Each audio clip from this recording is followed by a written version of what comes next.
우리 교회는 1932년 3월 5일 부산진교회 서면 기도소로 출발했습니다. 그런 의미에서 우리 교회를 세워주신 부산진교회에 너무나도 우리는 감사하지 않을 수가 없습니다. 처음은 아주 작았습니다. 사진이 없기 때문에 애니메이션으로 표현되어 있습니다. 9평의 창고, 장원희 집사님 댁에 창고를 개조했고 어린아이들까지 앞에서 15명에 불과한 아주 작은 교회로 우리 교회가 출발했습니다. 그런 부전교회가 오늘의 교회가 될 줄은 아무도 몰랐죠. 하나님만이 아시고 하나님께서 계획하시고 이끌어 주셨다고 믿습니다. 그 이후에 우리 교회는 1945년 8월 15일 해방이 되고 48년도가 되면 부암동 317번지로 이전을 하게 됩니다. 일제강점기 부산 경남 지역의 젊은이들을 징용으로 끌고 갈 때 교육시켰던 경남 노동훈련소가 일본인들이 빠져나간 다음에 이제 옛날에는 적산가옥이라고 그랬죠. 이것을 우리 교회가 쓸 수 있도록 경남도가 허락을 해주었죠. 그러다가 1950년 12월이 되면서 저 이북까지 올라갔던 미군 부대가 철수하면서 이 공간을 쓸 수밖에 없는 상황이 되었고, 우리 교회는 기도하는 가운데 그 당시 미군 부대장의 협조를 받아 지난번 예배당의 터전인 부전동 395번지에 텐트로서 6.25 때 우리가 예배를 드리게 되는데, 밀려오는 피난민과 그 당시 목사님이 아주 탁월한 설교가였습니다. 그래서 교회가 급성장을 하면서 6.25 전쟁 중인 1952년도에 바로 그 자리에 최초의 우리 교회만의 건물, 목조 예배당이 건축이 되었습니다. 그리고 교회는 계속 성장을 거듭했고요.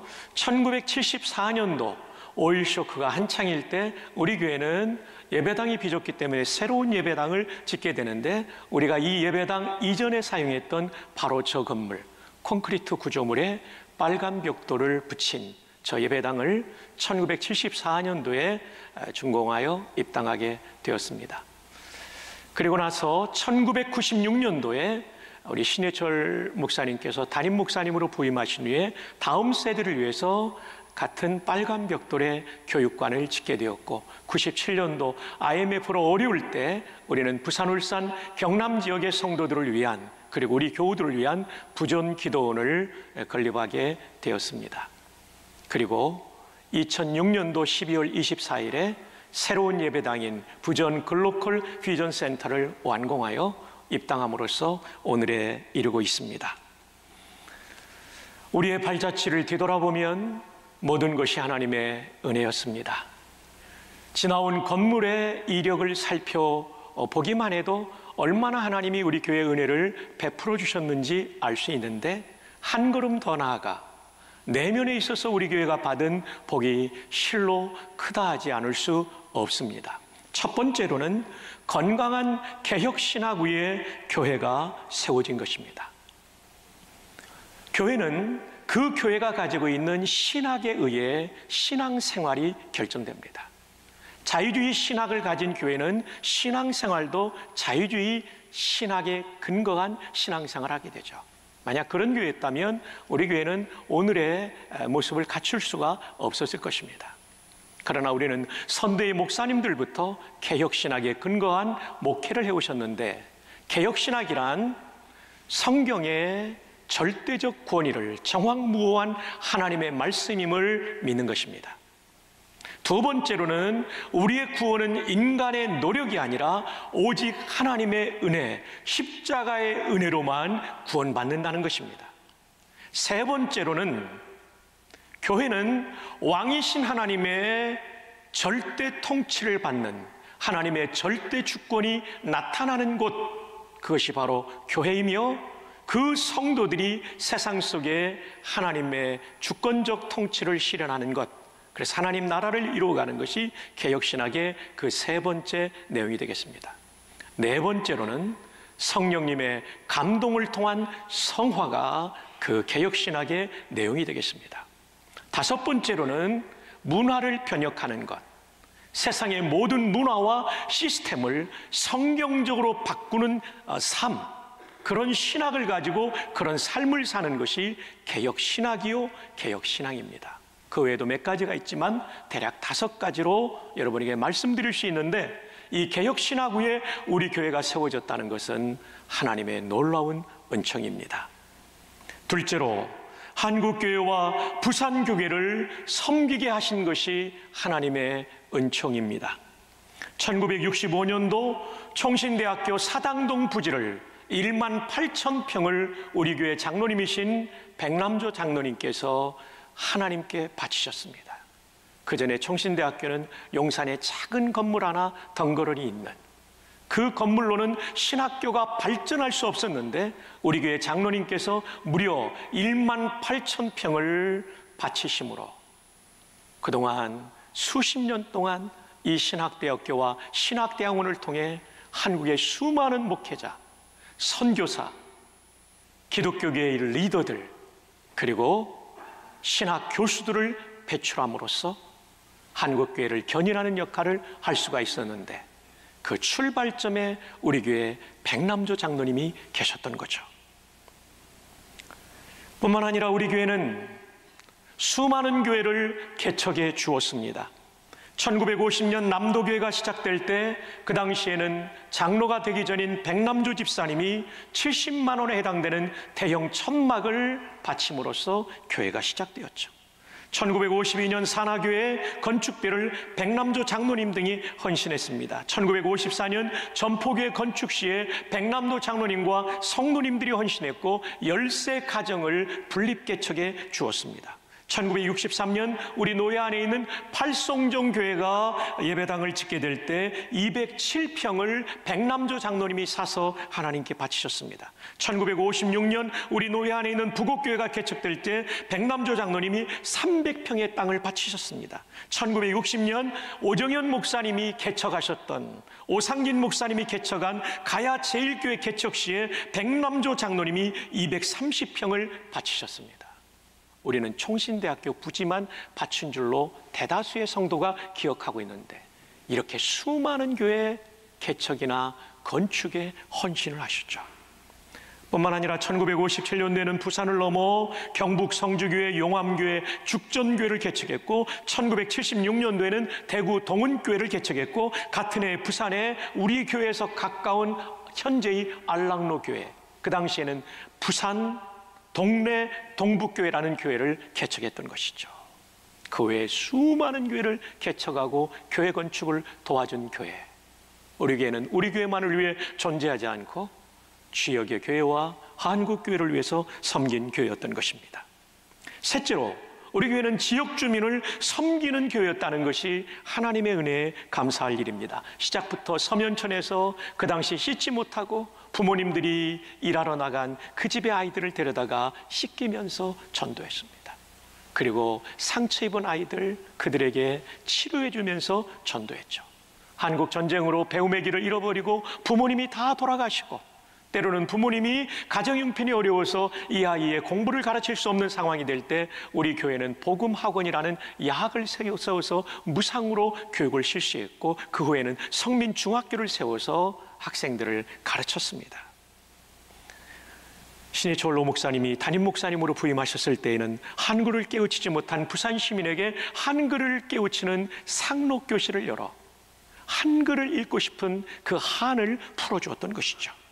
기독상담센터를 개설해서 상처 입은 사람들의 마음을 취했고, 신해철 원로 목사님의 사모님이신 이승열 사모님은 여성의 쉼터 사역을 시작해서 부산에서 처음으로 남편에게 매맞는 학대받는 여성들을 위한 쉼터, 양지터 등을 만들으셨죠. 무이탁 노인을 위한 화요 경로식당을 운영했고, 그리고 임종을 맞이하고 있는 분들을 위한 호스피스 사역도 우리가 시작했죠. 넷째로, 세계 선교를 위해서 헌신한 교회였습니다. 지금까지 100여 곳의 해외 선교지를 돕고 있고, 코로나 상황에도 너무나도 감사하게 우리 성도님들이 선교헌금을 꼬박꼬박 하나님 앞에 봉헌하심으로써 선교사님들을 변함없이 도울 수 있었을 뿐만 아니라 몽골의 선교센터는 우리 선교사님들이 사역을 하다가 이제는 현지인 목사님이 사역을 하는 사역의 현지화가 이루어지는 영적 발전이 있었습니다. 다섯째, 성도들이 헌신적인 교회였습니다. 우리는 지난 90년 동안 끊임없이 땅을 샀습니다. 그러면서도 다른 교회 개척을 도와주었죠. 그리고 건물을 지었습니다. 본 예배당만 3번 지었고 교육관과 기도원을 각각 1번씩 지을 때마다 첫 번째 건물은 6.25 때 지었고요, 두 번째 건물은 오일 쇼크 때 지었고요, 세 번째 건물은 IMF 때 교육관과 기도원을 지었고요, 그리고 이 예배당을 지을 때도 국가 경제가 녹록치 않은 상황 가운데 감당할 수 있었던 것은 하나님의 은혜요, 여러분의 전적인 헌신이었습니다. 참 좋은 교회죠. 오늘 본문은 베드로의 신앙 고백 이후에 예수님께서 교회를 세우시겠다는 말씀을 하십니다. 베드로의 신앙 고백 후에 뭐를 세우시겠다고요? 교회를 세우시겠다. 그래서 교회는 어떻게 세워지는가? 이 본문을 통해서 배울 수가 있죠. 이제 90주년을 넘어 이제 100주년을 향해 나아가면서 우리는 도대체 어떤 교회가 될 것인가를 오늘 본문을 통해서 배우려고 합니다. 자, 본문을 봅시다. 마태복음 16장 18절, 또 내가 네게 이르노니 너는 베드로라, 내가 이 반석 위에 내 교회를 세우리니. 예수님의 교회를 이 반석 위에 세운다고 하셨습니다. 베드로란 이름이 돌이라는 뜻인데 도대체 이 반석은 무엇을 의미할까요? 자, 질문 들어갑니다. 예수님께서 교회를 세우신다고 할 때, 반석 위에 세운다고 하실 때 이 반석은 무슨 의미일까요? 1번, 베드로라는 인간 자신을 가리킨다. 2번, 베드로가 16절에 한 신앙 고백을 가리킨다. 정답은 몇 번일까요? 2번입니다. 저는 정답을 2번으로 몰아드리는 경향이 있습니다. 여러분, 베드로일 수 없죠. 왜냐하면 잠시 후에 베드로가 예수님의 책망을 받습니다. 예수님께서 십자가를 지셔야 된다는 말씀하니까 주여 그리하지 마십시오. 예수님 말씀하십니다. 사탄아, 내 뒤로 물러가라. 너는 나를 넘어지게 하는 자로다. 여러분, 칭찬을 받고 얼마 지나지 않아서 책망을 받을 베드로라고 한다면 어떻게 그 베드로 위에 교회를 세울 수 있겠어요? 뿐만 아니라 얼마 후에 그는 체포되시는 예수님, 그리고 신문 받으시는 예수님 앞에서 나는 예수를 모른다라고, 나는 예수와 아무 상관없는 사람이라고 예수님과의 관계를 부인했던 그가 어떻게 교회의 토대 반석이 될 수 있단 말입니까? 이 반석은 베드로의 신앙 고백입니다. 주는 그리스도시요 구원자라는 말이죠. 살아계신 하나님의 아들이시니이다. 마태복음 16장 16절이죠. 하나님의 아들은 곧 하나님이시라는 거죠. 신성을 입으신 그분이 우리의 구주가 되기 위하여 인성을 입으신 사건을 여기에 그대로 고스란히 담고 있는 위대한 신앙 고백이 바로 16절의 고백 아닙니까? 이 고백 위에 내 교회를 세우겠다라고 말씀하십니다. 이 짧은 고백 안에 구원론이 들어가 있고 기독론이 들어가 있는 이 위대한 고백, 이 토대, 이 반석 위에 교회를, 내 교회를 세우겠다고 주께서 말씀하십니다. 자, 이렇게 문맥을 통해서 우리가 베드로가 아니라 베드로의 신앙 고백이 교회의 반석이라는 것을 말씀드렸는데 언어적으로도 설명할 수 있습니다. 헬라어로 볼 때 페트로스라는 말이 베드로라는 말이에요. 페트로스, 남성 명사예요. 헬라어에서 어미가 오스로 끝나면 남성 명사인데 이것은 작은 돌, 스톤을 의미합니다. 그런데 반석이라는 단어는 페트라, 여성 명사입니다. 아로 끝나면 여성 명사예요. 여성 명사로서 페트라는 어떤 뜻을 가지고 있냐면 바위 또는 바위 덩어리를 의미하는 락입니다. 락. 이것은 여러분 굉장히 권위 있는 헬라어 영어 사전에 나오는 단어입니다. 이건 분명한 사실입니다. 여러분 생각해 보세요. 작은 돌 위에 건물을 세울 수 있나요? 아니죠. 작은 돌은 흔들립니다. 작은 돌은 굴러갑니다. 베드로라는 인간 자체가 이렇게 흔들리는 존재요, 굴러가는 존재인데 어떻게 베드로라는 인간 위에 교회를 세울 수 있단 말입니까? 로만 캐톨릭은, 천주교는 이 베드로가 반석이라고 믿으며 그리고 베드로의 수익권, 수제자의 권한이 교황에게 주어졌다고 말하는데 이것은 성경에 대한 오해입니다. 베드로아, 바위덩어리 같은 신앙 고백 위에 교회는 세워지는 것입니다. 주 안에 사랑하는 성도 여러분, 우리 교회는 90주년을 넘어 100년을 향해 나아가면서 주님 오시는 그날까지 예수님만이 우리의 구원자요, 구원자가 되기 위하여 하나님이신 그분이 인성을 입으셨다는 이 성육신의 교리를 굳게 믿는 반석 위에 우리 교회를 계속해서 세워가기를 바랍니다. 이 강단에서 선포되는 메시지가 예수 그리스도만이 유일한 구주이심을 주님 오시는 그날까지 선포할 수 있기를 주님의 이름으로 축복합니다. 그 다음에 중요한 것은 이 교회가 누구의 교회인가 하는 것입니다.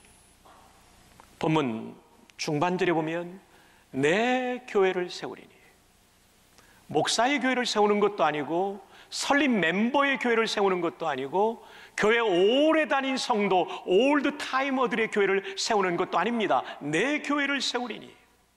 헬라어로도 그렇게 되어 있습니다.